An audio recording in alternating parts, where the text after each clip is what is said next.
En ce temps-là, comme certains disciples parlaient du temple, des belles pierres et des ex-voto qui le décoraient, Jésus leur déclara : « Ce que vous contemplez, des jours viendront où il n'en restera pas pierre sur pierre, tout sera détruit. » Ils lui demandèrent : « Maître, quand cela arrivera-t-il ?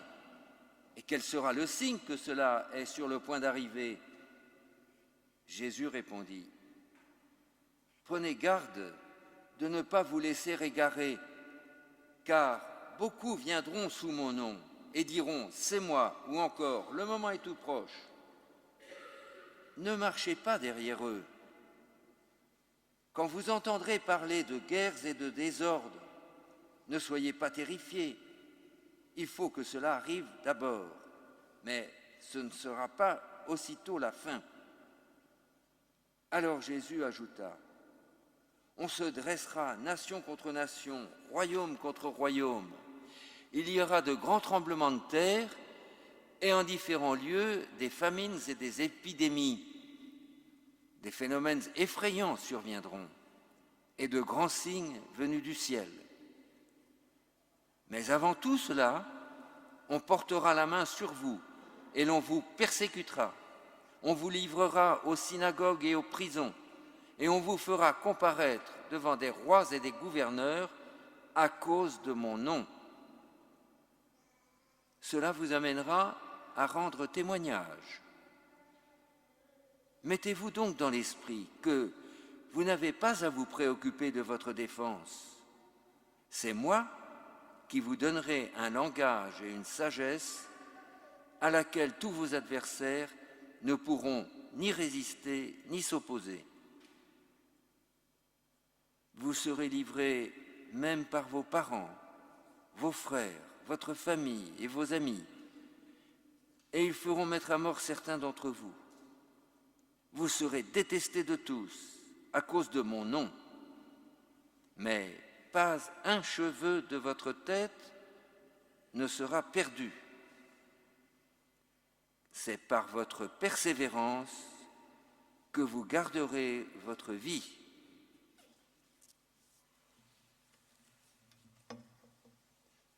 Acclamons la parole de Dieu. Louange à toi, Seigneur Jésus.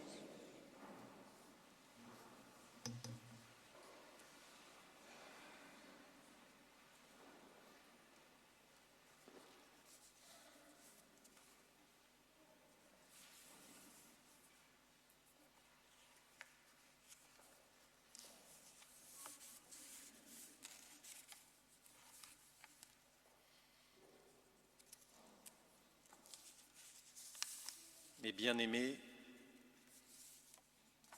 ça sent la fin.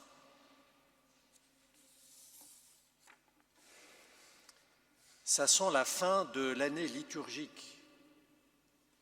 La semaine prochaine, nous fêterons la grande solennité du Christ roi de l'univers, puis nous entrerons dans le temps de l'Avent.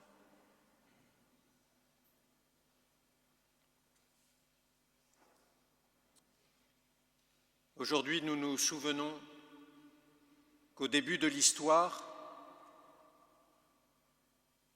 Dieu, par sa parole, fit le monde et tout ce qu'il contient. Et il fit l'homme et la femme à son image, à sa ressemblance. Et il les fit par amour et pour l'amour. Ceci, ce fut le début de l'histoire. Au milieu de l'histoire, lorsque les temps furent accomplis, Dieu vint parmi les siens. Dieu vient visiter son peuple pour le racheter, pour l'arracher à l'emprise de Satan, pour le conduire dans le royaume, lui ouvrir les portes de son cœur. Quelle merveille! Oui, le Christ a vécu parmi nous, il a donné sa vie et il est là vivant jusqu'à la fin des temps. Et au fond de l'histoire, à la fin, ce même Seigneur qui a vécu et qui nous a aimés jusqu'au bout, jusqu'aux dernières limites, reviendra.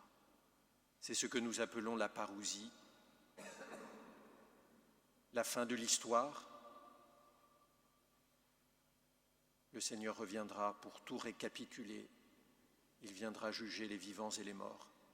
Nous le croyons, nous l'attendons.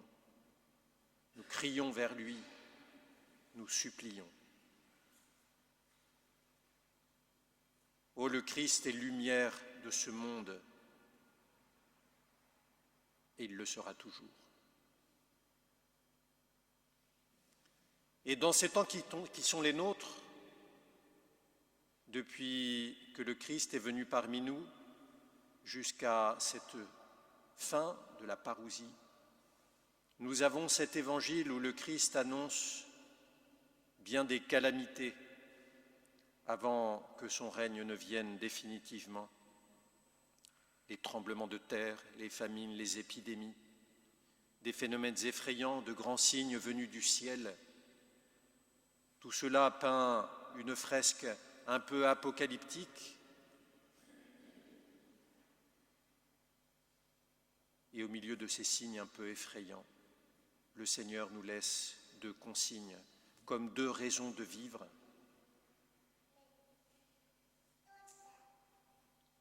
Tout cela vous amènera à rendre témoignage. Voilà la première leçon que le Seigneur nous apprend. Au milieu des ténèbres et au milieu du chaos, le chrétien est là, planté au milieu de ce monde, quel qu'il soit, quel que soit l'endroit où nous sommes. Le chrétien est là pour rendre témoignage du Christ, de la vie qui n'a pas de fin, rendre témoignage du royaume, rendre témoignage de son espérance, de sa foi chrétienne, de la venue de Dieu parmi nous, de sa présence. Il nous apporte la guérison dans ses rayons.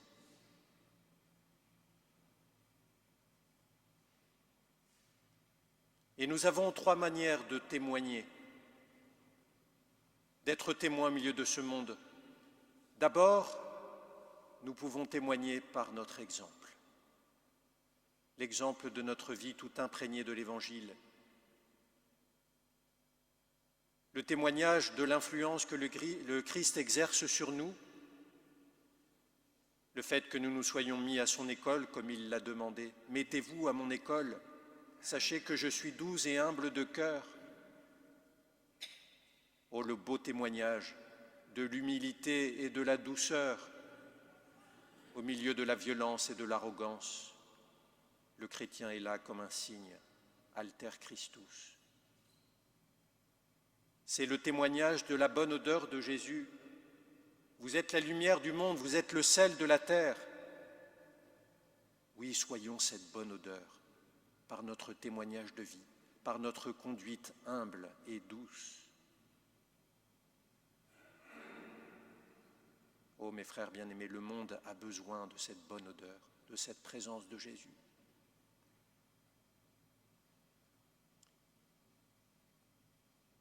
Deuxième manière de témoigner, en plus de l'exemple, la parole.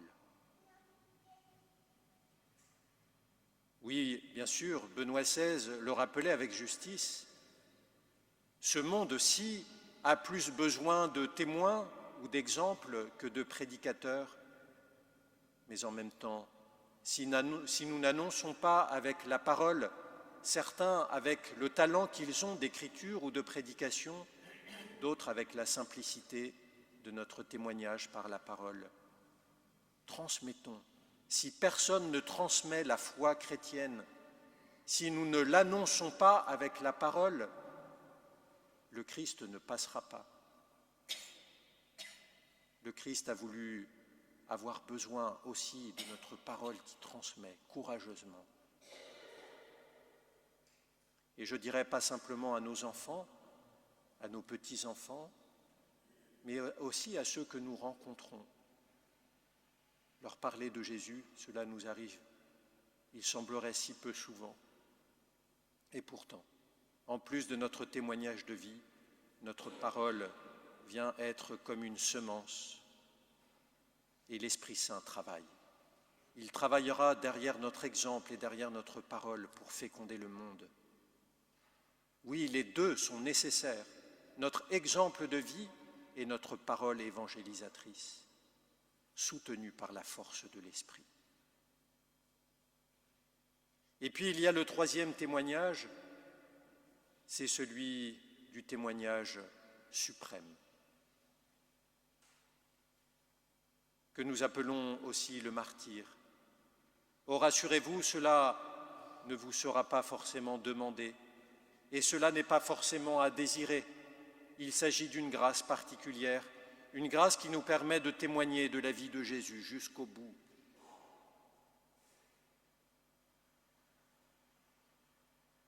Que finalement, nous pouvons témoigner que Dieu seul suffit, que l'amour nous amène à aimer Dieu par-dessus toute chose, même notre propre vie. Et nous pensons aujourd'hui au témoignage de tant d'hommes et de femmes, le témoignage quotidien ou le témoignage un peu extraordinaire de nos frères d'Orient qui meurent à cause de leur foi, à cause de leur attachement à Jésus. Et cela nous secoue un peu intérieurement, cela nous fait vibrer le cœur. Nous hésitons à le demander pour nous-mêmes car il s'agit d'une grâce particulière. Mais oui, aimer jusqu'au bout, voilà le témoignage suprême.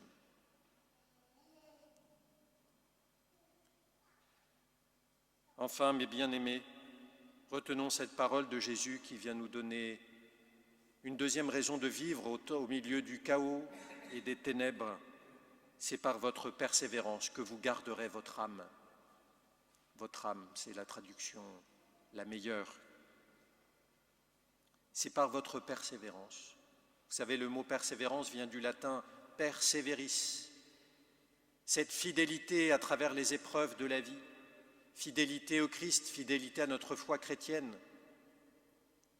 Si le monde te dit cela et l'Esprit Saint te dit ceci, que choisiras-tu ?